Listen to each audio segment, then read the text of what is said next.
O halde vakti geldi. İnfaz edilmiş. Peşimize da... Di kapal, Atmaja dan Yapus melaporkan kepada tuan mereka bahwa Cefer telah meninggal dunia. Pria ini pun berkata, Hurrem dan Rustem pasti sudah menyadari keberadaan mereka. Atmaja pun menjawab bahwa itu pasti, namun mereka tidak akan bisa membuktikannya.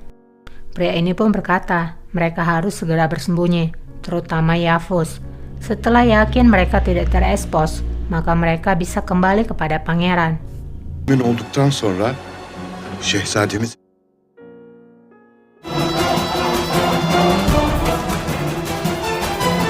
gelmiş. Şehzademiz Selim Hazretleri.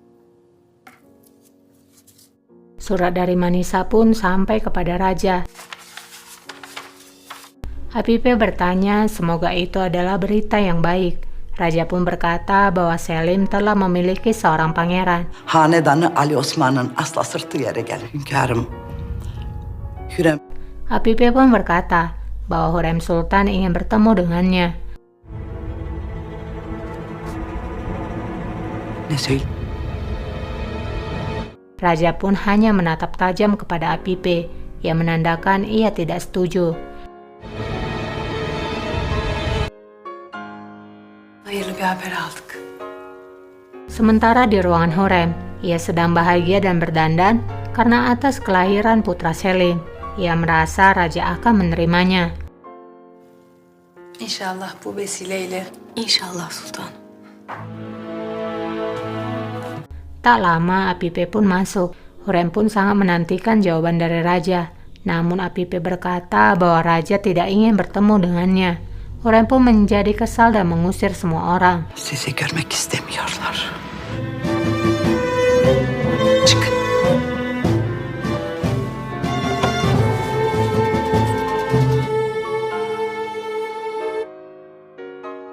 Hünkârımız. Bu Hurrem lalu bercerita pada Rustem bahwa sudah berhari-hari raja masih tidak mau berbicara dan melihatnya. Şehzademiz Selim Rustem pun berkata bahwa Pangeran Selim telah mengundangmu dan juga Raja Sultana. Jika kamu pergi bersama, maka es itu akan segera hancur dan musuh akan melihatmu tetap berdiri tegar. düşman ayakta olduğunuzu görür. Sümbül nerede? Setelah percakapan itu, Hurrem pun kembali ke ruangannya dan menanyakan di mana keberadaan Sumbul. Diana pun menjawab bahwa Sumbul berada di ruangannya. Dia tidak terlihat baik beberapa hari ini. Cahaya di matanya telah redup. Dia bahkan tidak melangkah kemanapun. Terlihat kalau seseorang telah menghancurkan hatinya Sultana. Belli ki aşk acısı onu da harap etmiş sultan. Hurrem pun terdiam mendengar ucapan Diana. Di kamarnya, Sumbul terlihat tidur-tiduran. Lalu Hurrem masuk ke dalam. Sumbul pun segera duduk.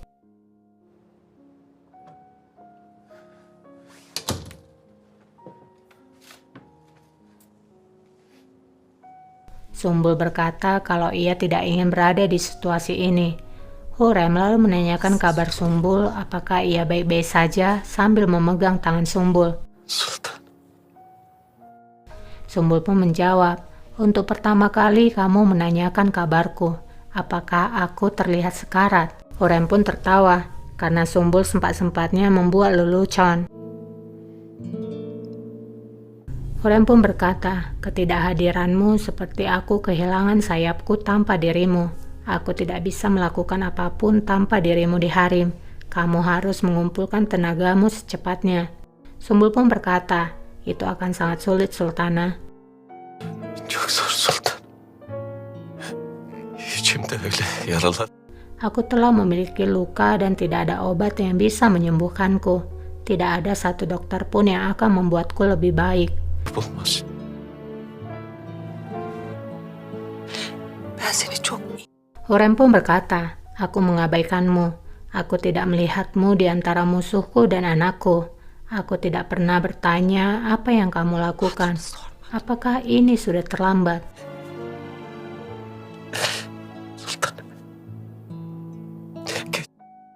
Sumbul sambil berkata, tentu saja tidak, Sultanah. Kamu hanya perlu bertanya, maka aku akan bercerita. Herkes sual edin. Hatırlıyor musunuz sultan?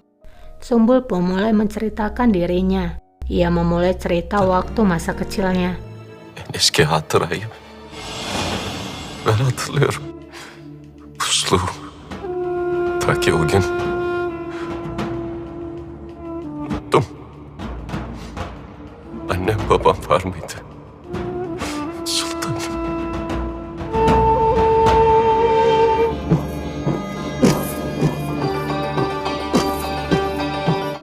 Di mana dulu ia diculik sampai ia lupa dari mana asalnya, siapa orang tua dan saudaranya, bahkan lupa siapa namanya. Çocukluğumun, erkekliği, hayatımın çalındığını hatırlıyorum. Orada öyle acılar çektim ki.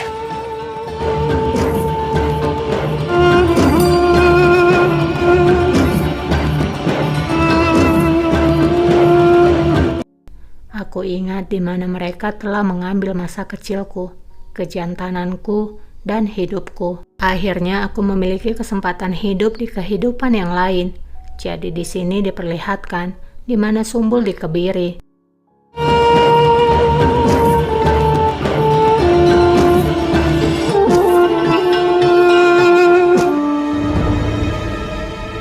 Sor. Ozan. Setelah bertahun-tahun, akhirnya aku membuka hatiku untuk pertama kali.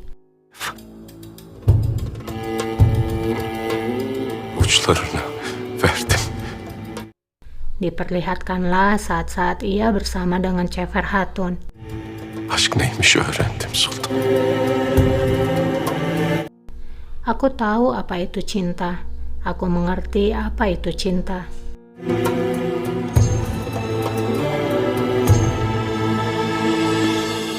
Kalbini bir hançerle yaralı. Setelah menceritakan kisah kecil dan cintanya, Hurrem pun berkata kepada Sumbul bahwa belati telah menembus hatimu. Terlihat kalau Hurrem juga menangis.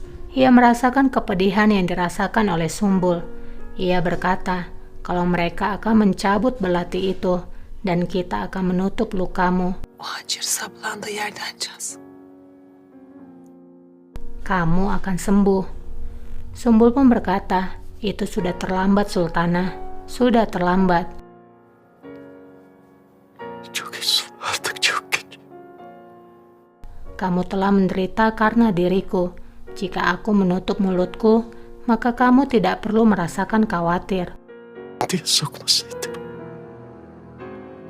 Verin cezamı sultan. Hukumlah aku Sultanah. Setidaknya aku akan menderita atas dosa yang telah kulakukan. Sana ceza vermeyeceğim. Hurrem pun berkata, aku tidak akan menghukummu. Sebaliknya, kamu akan mendapatkan apa yang pantas untukmu atas pelayananmu. Hizmetlerinin karşılığını alacaksın. Azat olacaksın Sümbül. Adını kendin seçeceksin. Kamu akan dimerdekakan, Sumbul. Sumbul pun tersenyum meskipun ia masih menangis. Pilihlah nama baru untukmu. Mulai dari sekarang, kamulah yang akan menentukan takdirmu. Sultan. Uyu artık. Tidurlah sekarang. Hari sudah semakin larut.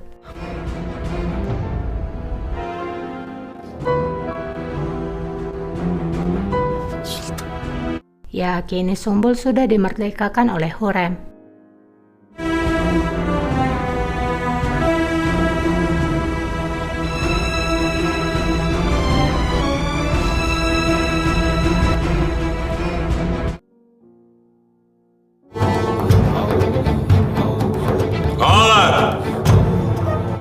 Sementara di ruangannya, Raja lalu memanggil penjaga dan meminta penjaga menyiapkan kereta. Rupanya Raja ingin pergi ke Manisa melihat Pangeran Selim.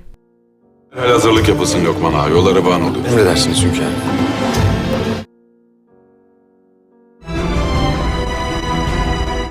Keesokan paginya, Hurrem menemui Raja di ruangannya. Süleyman.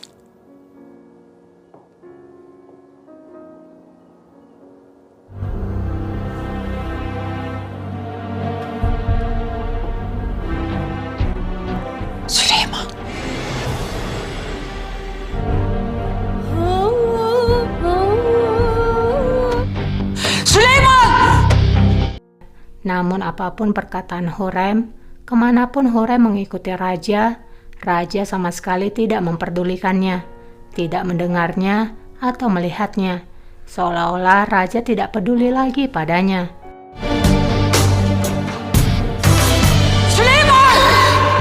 Ia rupanya bermimpi. Karena mendapatkan mimpi buruk itu, ia pun bersiap dan segera pergi ke ruangan raja. Allah'ım şükürler olsun.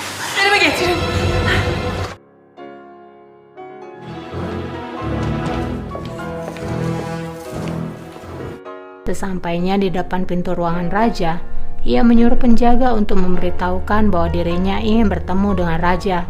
Namun penjaga berkata bahwa tidak mungkin menemui raja. Hurrem pun menjadi bingung. Lalu tiba-tiba Fatma pun datang. Mümkün değil. Zira hünkârımız burada değil. Dan mengatakan tidak mungkin Hurrem bertemu raja, karena raja sudah pergi ke Manisa tadi pagi, bersama Najenin.